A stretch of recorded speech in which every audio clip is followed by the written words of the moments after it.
आज के टाइम में इंडियन स्कूल में अगर आपको टॉयलेट भी करने जाना तो भी आपको उसकी परमिशन लेनी पड़ेगी, यानी कि अकाउंटेबिलिटी देनी पड़ेगी।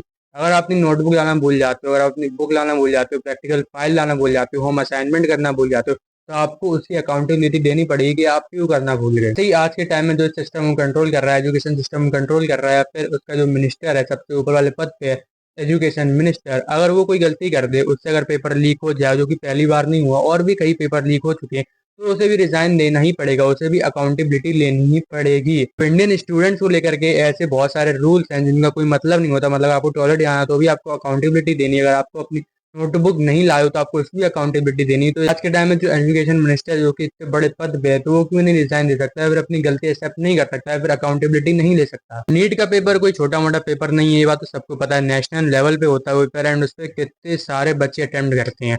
एंड अगर आपका एक अटेम्प्ट फेल हो गया, फिर आप एक अटेम्प्ट पास नहीं हो पाए, या फिर पेपर लीक की वजह से आपका रह गया। एंड आजकल तो ये इन्फॉर्मेशन भी आ रही है, जो अभी रीनीट एग्जाम हुआ है उसके रिजल्ट में भी बहुत बड़ा स्कैम हुआ है। तो ये सब की जिम्मेदारी कौन लेगा, क्योंकि ऐसा सब जब स्कैम होता है या फिर ऐसा सब घटनाएं होती हैं, तब बच्चे का एक साल बर्बाद होता है। एंड इस सब चीजों की अकाउंटेबिलिटी कौन लेगा, एजुकेशन मिनिस्टर ही तो लेगा, जो सबसे ऊपर पद पे बैठा है। बहुत से लोग आज के टाइम में ये मुद्दा भी है कि अगर एजुकेशन मिनिस्टर रिजाइन कर भी दे, वो अपनी गलती मान भी ले, अकाउंटेबिलिटी ले भी ले, तो क्या ये पॉसिबल है कि आने वाले टाइम में चेंज हो जाएगा? बिल्कुल चेंज होगा। ऐसा जो मिनिस्टर होगा उसके अंदर कम से कम डर तो होगा कि अगर उससे कोई गलती हो गई, पेपर लीक हो गया, तो उससे भी रिजाइन करवाया जा सकता है, फिर उससे भी अकाउंटेबिलिटी मांगी जा सकती है, उसके खिलाफ भी प्रोटेस्ट हो सकते हैं।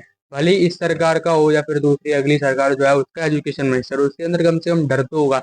एंड इसे बस सिर्फ एजुकेशन का ही सवाल नहीं है, और भी चीजें जो होती हैं, और भी स्कैम जो है इंडिया में, करप्शन भी जो है इतना सारा, अगर उसको लेकर के भी सब जवाब, और उसको लेकर के भी सवाल उठाया जाए, उसकी भी अकाउंटेबिलिटी मांगी जाए, तो जो सरकार होगी उसके अंदर भी डर बैठेगा कि उसको भी जवाब देना पड़ेगा, तो भी वो अपना काम शायद से सही से करने लगे। अगर जब तक आप सवाल नहीं करोगे तब तक चेंज नहीं आएगा। मैं किसी भी पॉलिटिकल पार्टी को सपोर्ट नहीं करता हूँ, चाहे सीजेपी बीजेपी कांग्रेस कोई भी होगी, जो पार्टी आके इस देश में अच्छा काम करेगी आई विल सपोर्ट।